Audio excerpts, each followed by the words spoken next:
ಇನ್ನ ನಮ್ಮ ಸರ್ಕಾರದ ಭಾಷೆಯೇ, ಆಡಳಿತ ಭಾಷೆಯೇ ಕನ್ನಡ ಭಾಷೆ.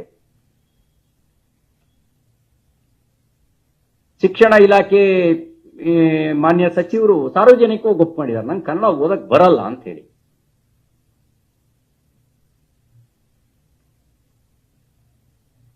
ಅಂದ್ರೆ ಕನ್ನಡ ಆಡಳಿತ ಭಾಷೆಯಾಗಿರ್ತಕ್ಕಂಥ ಒಂದು ಸರ್ಕಾರದಲ್ಲಿ ಶಿಕ್ಷಣ ಇಲಾಖೆಯ ಸಚಿವರಿಗೆ, ಶಿಕ್ಷಣ ಖಾತೆಯ ಸಚಿವರಿಗೆ ಕನ್ನಡ ಓದಕ್ ಬರೋದಿಲ್ಲ ಅಂತ ಹೇಳಿದ್ರೆ ನಾವು ಕನ್ನಡಿಗರು ಬಹಳ ಗಂಭೀರವಾಗಿ ಆಲೋಚಿಸಬೇಕಾದಂತ ಸಂಗತಿ.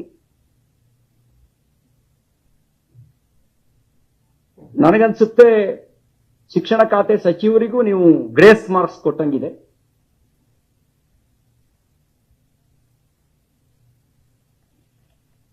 ಆ ಗ್ರೇಸ್ ಮಾರ್ಕ್ಸ್ ಕೊಟ್ಟೆ ಅವ್ರನ್ನ ಸಚಿವರನ್ನಾಗಿ ಮಾಡದಂತಿದೆ. ನಿಮ್ ಸಚಿವರಿಗೆ ಕನ್ನಡ ಕಲಿಸಿ. ಮೊನ್ನೆ ಮಧು ಬಂಗಾರಪ್ಪನವರಿಗೆ ನಾನು ಹೇಳಲಿಕ್ಕೆ ಬಯಸ್ತೇನೆ,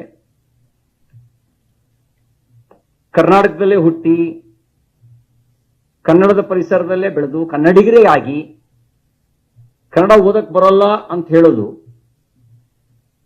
ಅದು ಗೌರವತರ ಸಂಗತಿ ಅಂತ ನಿಮ್ಗಾದ್ರೂ ಹೇಗೆ ಅನ್ನಿಸ್ತು? ನೀವೆಲ್ಲೋ ತಮಿಳುನಾಡಿನಿಂದಲೋ ಮಹಾರಾಷ್ಟ್ರದಿಂದಲೋ ವಲಸೆ ಬಂದಿದ್ರೆ ಪರವಾಗಿಲ್ಲ, ಇಷ್ಟಾದ್ರೂ ಕಷ್ಟಪಟ್ಟಾದ್ರೂ ಕನ್ನಡ ಮಾತಾಡ್ತಾರಲ್ಲ ಅಂತ ಅನ್ಕೊಳ್ತಿದ್ವಿ. ನೀವು ಹುಟ್ಟಿದ್ದೇ ಶಿವಮೊಗ್ಗದ ಮಲೆನಾಡಿನಲ್ಲಿ,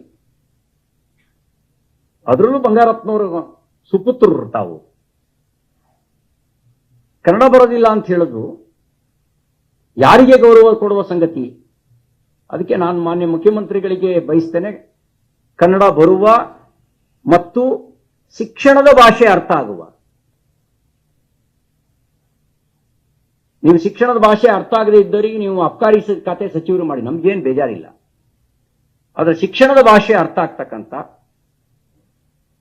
ಒಬ್ಬರು ಸಚಿವರನ್ನ ಮಾಡಬೇಕು ಅನ್ನುವಂತ ಆಗ್ರಹವನ್ನ ಕರ್ನಾಟಕ ರಾಜ್ಯದ ಶಿಕ್ಷಣ ಕ್ಷೇತ್ರದ ಹಿತದೃಷ್ಟಿಯಿಂದ ಮಾಡಲಿಕ್ಕೆ ಬಯಸ್ತೇನೆ.